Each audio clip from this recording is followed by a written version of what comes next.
मेरे माँ बाप की एक मार्मिक कहानी जो मैं प्रस्तुत करने जा रहा हूँ। यह मार्मिक कहानी सुनकर आपकी आंखें छलक आएंगे।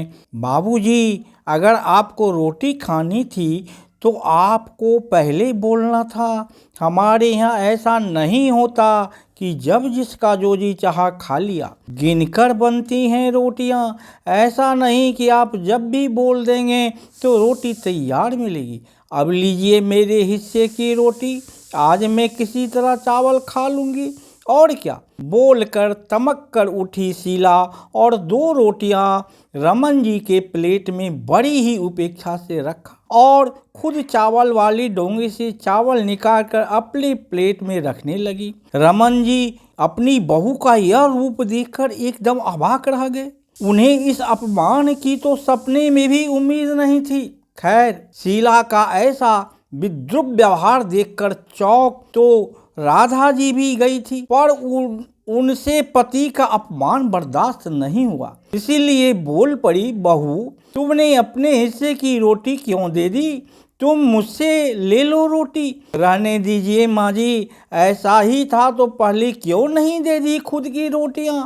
आप दोनों एक जैसे हैं। अब चलिए खाना खाइए और मुझे भी चैन से खाने दीजिए। उन्हें भी कदाचित अपनी बड़ी बहू से यह उम्मीद नहीं थी और वह जानती थी कि यह लड़ाई सिर्फ रोटी को लेकर नहीं है, बल्कि अब बहू बेटा उन्हें बर्दाश्त नहीं कर पा रहे। फिर भी जय थोड़ा सा लिहाज करता ही था, इसलिए दोनों ने इस आशा के साथ अपने बेटे जय की तरफ देखा कि वह शायद अपनी पत्नी की बात का विरोध करते हुए कहेगा, भला ऐसे कैसे तुम अम्मा और बाबू से बात कर रही हो? लेकिन जब उन्होंने देखा उनका बेटा सिर झुकाए चुपचाप रोटी की टुकड़ों को तोड़कर अपने मुंह में रख रहा है, तो वह समझ गए कि अब इस घर में उनका दाना पानी उठ चुका है। अब सम्मान की रोटियां हरगिज नसीब नहीं होगी। चुपचाप दोनों अपमान के घूंट के साथ किसी तरह रोटी के टुकड़ों को निगल गए।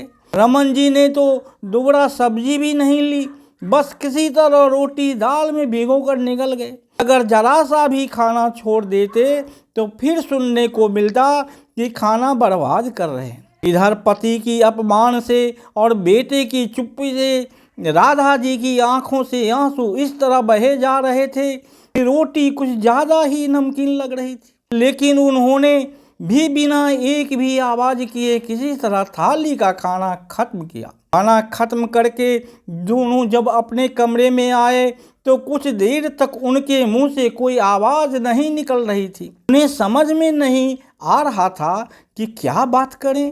इतना अपमान और ऐसी बेरुखी उन्हें पहली बार देखने के लिए नहीं मिली थी। पर खाने को लेकर इतना अपमान इससे पहले नहीं हुआ था। लगभग 2 से 3 महीने जय और बहू उनसे खराब व्यवहार कर रहे थे। बहू तो सास से उलझने का कोई न कोई बहाना ढूंढती रहती थी। आज छुट्टी होने की वजह से पूरा परिवार साथ में लंच कर रहा था। गोलू और सोनू पहले ही खाकर टीवी देखने में लग गए। वैसे तो दोपहर में रमन जी आदतन चावल ही खाते थे। आज बहू ने मटर पनीर बनाया था और पनीर उन्हें रोटी के साथ ही अच्छा लगता था। तब बहू से रोटी मांग बैठे तो यूं लगा जैसे तूफान आ गया हो। बहू का वो रौद्र रूप, वो आंखें तरेर कर हाथ नचाना सब याद करके रमन जी और राधा जी किन कर्तव्य विमूढ़ सा, इस बात को दिल से मत लगाओ दुल्हन, बहू थक गई होगी।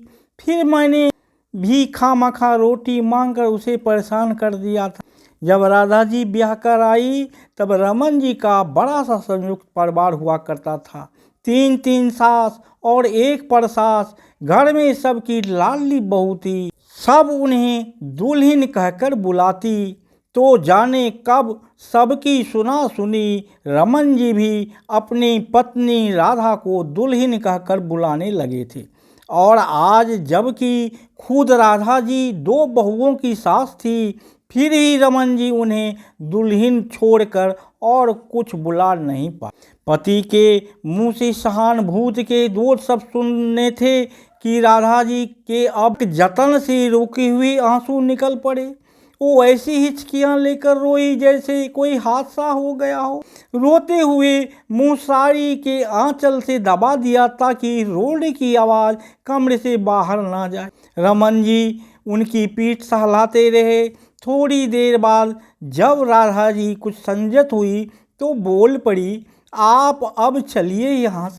इतना अपमान होता रहा आपका, फिर भी आपसे वह रोटी खाई कैसे गई? तब बेहद निराश होकर बोले रमन जी, यह सोचकर खा लेता हूँ दुल्हन कि भले ही खाना बहू ने बनाया हो, पर कमाई तो मेरे बेटे की है ना। बोलते हुए आंखें छलक आई थी रमन जी की। बुढ़ापा इंसान को इतना मजबूर बना देता है, जब शरीर की शक्ति छीन होती है तो अपमान का गरल भी पीना पड़ता है। आज राधा जी को याद आ रहा था जो उनकी बहन ने कहा था कि दीदी कुछ भी हो जाए पर अपना घर बेटा बहू के नाम मत करना।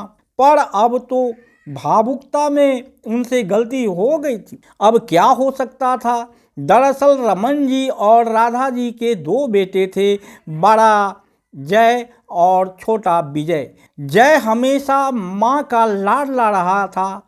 बड़ी मिन्नतों के बाद जन्मे अपनी पहली संतान को प्यार करते हुए राधा जी ने जैसे अपनी आंखें पर पट्टी बांध ली थी। इसीलिए जय का स्वार्थी स्वभाव और खुदगर्जी उन्हें नहीं दिखती थी। विजय जय के मुकाबले पढ़ाई में उतना ज़हीन नहीं था, पर अनुशासित था। जैसे जैसे दोनों बड़े होते गए, जय और उदंड होता गया। विजय अपने लक्ष्य को समर्पित होने लगा। जय एक प्राइवेट कंपनी में जॉब करने लगा और विजय इंजीनियरिंग में बहुत अच्छा करने के बाद नौकरी के सिलसिले में जो अमेरिका गया तो फिर वहीं की लड़की के साथ ब्याह कर वहीं का होकर रह गया था। उसने माता पिता से संपर्क तो नहीं तोड़ा था, पर उसने शादी एक भारतीय मूल की लड़की सलोनी से कर ली, जिसके पिता अमेरिका में ही बस गए थे। वैसे तो उसे माता पिता को कोई खास नाराज़गी नहीं थी, क्योंकि उन्हें विजय से कोई उम्मीद नहीं थी। उन्होंने तो सारी उम्मीद अपने बड़े बेटे जय से लगा रखी थी। रमन जी ने अपने सर्विस काल में सारी जमा पूंजी लगाकर मकान बनवाया था। 4 साल पहले रेलवे की सरकारी नौकरी से रिटायर हुए थे। रमन जी और दोनों पति पत्नी राउरकेला में आराम से रह रहे थे। जय एक प्राइवेट फर्म में था और बेंगलोर में नौकरी कर रहा था। वह पत्नी सहित दोनों बेटों गोलू और सोनू के साथ रह रहा था। अब उन्हें वहां अपना फ्लैट लेना था, और पैसे की कम पड़ रहे थे। इसके अलावा उसके दिमाग में मकान को अकेले हड़पने की योजना भी चल रही थी। छोटे बेटे विजय ने विदेशी लड़की से शादी कर ली थी, इसलिए माता पिता दोनों उससे तो नाराज़ थे ही। सो इसी का फ़ायदा उठाया जय ने। जय के सास ससुर भी उसी की कमाई पर पल रहे थे और उनके साथ ही रहते थे। जब रमन जी और राधा जी के आ जाने से उन्हें अलग एक किराए के घर में रखवा दिया था। इसीलिए भी शीला को सास ससुर इतना ज़्यादा खटक रहे थे। अब बड़ा सा घर हड़पना था तो उन्हें तिरकम भी बड़ी लगानी पड़ रही थी। विजय की हिस्सेदारी घर पर खत्म करनी जरूरी थी और माता पिता ने घर और जायदाद का बंटवारा किया तो एक हिस्सा सोलोनी को भी मिलेगा और इस तरह मेहनत से बना हुआ घर किसी और के हाथ चला जाएगा। फिर अपनी माँ की भावनाओं को उस्काते हुए जय बोला, सोचो माँ, जिस घर में आप ठाकुर जी की पूजा करते हो वहाँ विदेशी मांस खाकर अपवित्र कर देंगे। सुनकर तिलमिला गई राधा जी और किसी तरह रमन जी को जोर दिलाकर घर जय के नाम लिखवा दिया। तब तो बेटा बहू इतना मीठा बहू बोलते और इतना मान सत्कार और आदर देते कि राधा जी और रमन जी एकदम गदगद हो गए। और जब रमन जी उनकी बातों में आकर अपना सब कुछ छोड़कर उनके साथ बेंगलोर में रहने चले आए, तब कुछ ही दिनों में वे लोग अपनी असलियत पर उतर आए थे। इधर रमन जी और राधा जी से अब अपमान बर्दाश्त नहीं हो रहा था, पर उस समय घर और पेंशन की मामूली रकम के अलावा और कुछ संपत्ति तो थी ही नहीं उनके पास।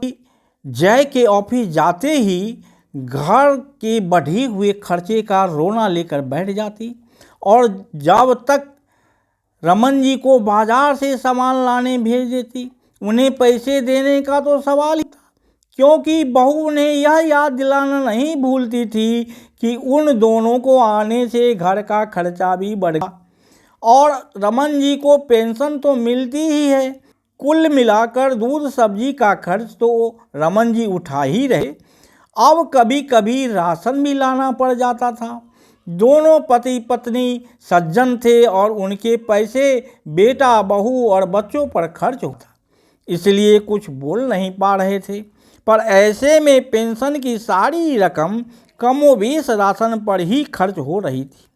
हाँ, इतना गनीमत था कि सरकारी नौकरी से रिटायर हुए थे, इसीलिए मेडिकल फैसिलिटी मिली हुई थी, वरना इस महंगाई में हारी बीमारी में दवा दारू का खर्च चलाना मुश्किल। आज रमन जी को अफसोस हो रहा था कि उन्होंने अपने बेटे जय की बात मानकर अपना मकान क्यों उसके नाम कर। इन दिनों रमन जी अक्सर सोचा करते कि कम से कम घर पर अपना होता तो सिर पर एक इज्जत की छत तो होती। इतना अपमान और तिरस्कार सहकर वह कभी भी किसी और के घर में नहीं रहते। अब जो व्यवहार जय और बहू उनके साथ कर रहे थे तो इस घर और घर के लोगों को अपना तो ही नहीं कहा जा सकता था।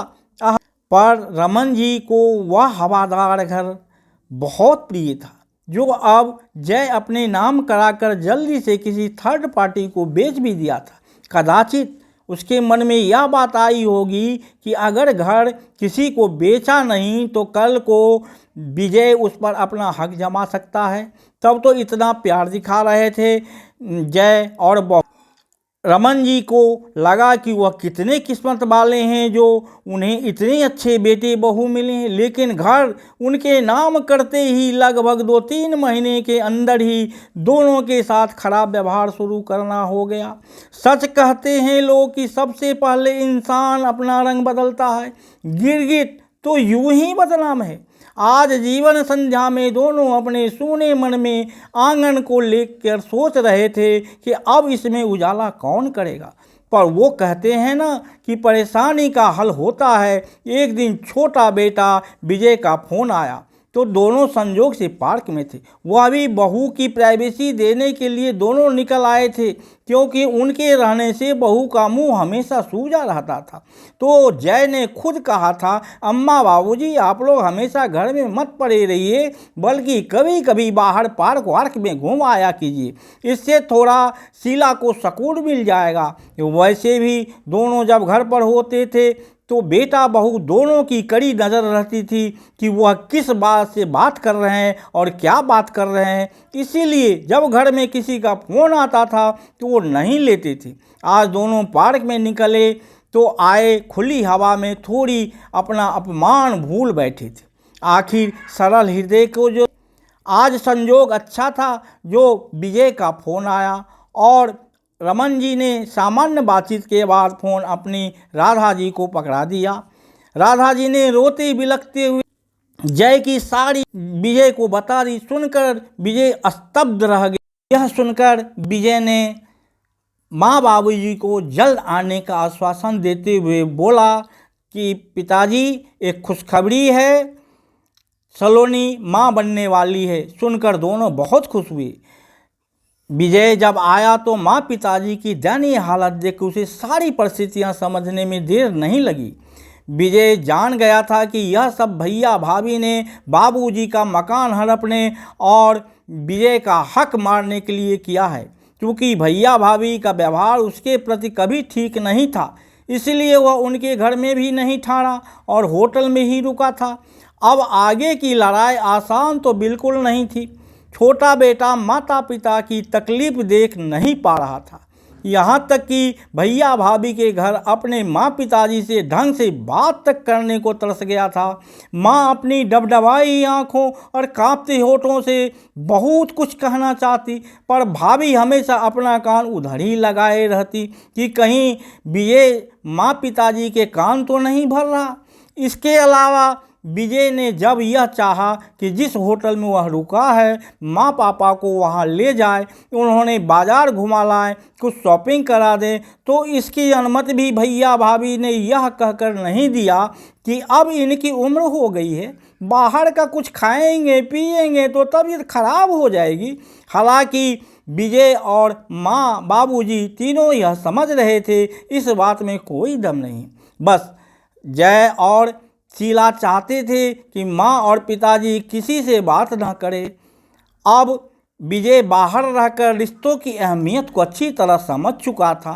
उसे अपने माता पिता के चेहरे पर मुस्कुराहट खिला हुआ देखने का एक उपाय समझ में आया कि किसी तरह उनका वह घर खरीद कर दे दें। सो उसने अपनी जमा पूंजी की मोटी रकम दोबारा उस मकान को खरीदने में लगा दी। बचपन से विजय यही देखता आया था कि माँ पिताजी अपना सारा प्यार जय पर ही लुटाते आए थे। माँ तो जय भैया को इतने करीब थी कि वह कई बार विजय के साथ पक्षपातपूर्ण भरा रवैया भी अपना लेती थी। जय से दबकर ही विजय बड़ा हुआ था। कहते हैं कि पूत के पैर पालने में ही दिख जाते हैं, वैसे ही बचपन में भी कई बार जय के स्वार्थी स्वभाव का पता चल जाता था, जिसे राधा जी की ममता ढक देती थी। विजय इसी भेदभाव को झेल कर बड़ा हुआ था। जब विजय को जय की असलियत का पता चला तो उसे खून खौल गया, लेकिन खून का घूंट पी कर रह गया और माँ बाबूजी को आश्वासन देकर गया कि मैं दिवाली में छुट्टी लेकर आ रहा हूँ। फिर पुनः वह दिवाली में छुट्टी लेकर आया और विजय को मन में ये इच्छा थी कि माँ बाबू का खुशहाल जीवन देखना चाहता था। तो उन्होंने क्या किया, फिर भाभी के घर से माँ बाबूजी को लिवा कर अपने होटल में ले गया। साथ में विजय अपनी पत्नी बच्चे साथ भी आया था। उसकी पत्नी अपने मामा के यहाँ रुक गई। विजय ने जब लेने आया तो उसकी भाभी तुनक कर बोली, ले जाइए कुछ लेकर देखिए अपने पास, बूढ़े को रखना बहुत कठिन काम है और एक नहीं दो दो हैं, लेकर पता तो चल ही जाएगा कैसा हुआ है। आप भी बच के रहना, ये दोनों काम चोर निकब में हैं, कहीं आप भी बर्बाद ना हो जाना। और जब आप जाओगे विजय तो मेरे ही सर पर टक के जाओगे, ले जाओ कुछ दिन तो ले जाओ। विजय खून का घूंट पीकर रह गया। भाभी को जवाब दे सकता था लेकिन उसने ऐसा नहीं किया और माँ बाबूजी को साथ लेकर टैक्सी में बिठा लेकर चल पड़ा। रास्ते में माँ पूछ रहे हैं, बेटा कहाँ ले जा रहा है? चलो माँ थोड़ा देर चलो, आगे बताता हूँ। ले जाकर फिर उसी इलाके में ले गया जहाँ उनका घर था, रमन जी का। माँ पूछ रहा, बेटा अपने गाँव क्यों ले आ रहा है, क्या बात है, किसी के यहाँ त्योहार है क्या? विजय बोला, नहीं माँ रुको, थोड़ा धैर्य रखो, मैं कहाँ ले जा रहा हूँ, थोड़ा रुको। और जब अपने घर के सामने जहाँ रमन जी का घर था वहाँ गाड़ी रोका और रमन जी को उतार कर और उनको घर फ्लैट की चाबी थमाई। लीजिए बाबूजी ये चाबी, घर का ताला खोलिए। माँ को सहारा देकर नीचे उतारा। इसके बाद घर में माँ बाबूजी को प्रवेश कराया। बाबूजी को बोला, ये आपका अपना घर है, यहाँ से कोई नहीं हटा सकता, मैंने ये घर खरीद लिया है। उधर जाकर अपनी पति सलोनी और बच्चे को लेकर भी घर आ गया।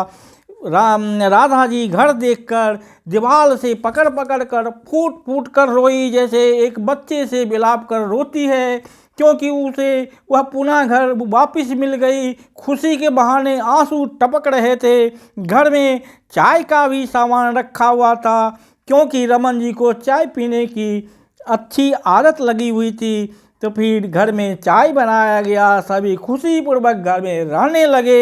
रमन जी और राधा जी बड़ी खुशीपूर्वक रहने लगे। तो हमेशा अपने पर नहीं सोच के चलना चाहिए। एक माँ बाबूजी जो बुजुर्ग हैं उनका इज्जत करनी चाहिए। जो छोटे बेटा विजय ने किया, विजय को सुकून मिला, जो कम से कम अंत समय में भी माँ बाबूजी मुझे प्यार तो किए, और प्यार किए तो माँ बाबूजी के लिए मैंने कुछ समर्पण किया, तो वो खुशी होकर अपना जीवन व्यतीत किया।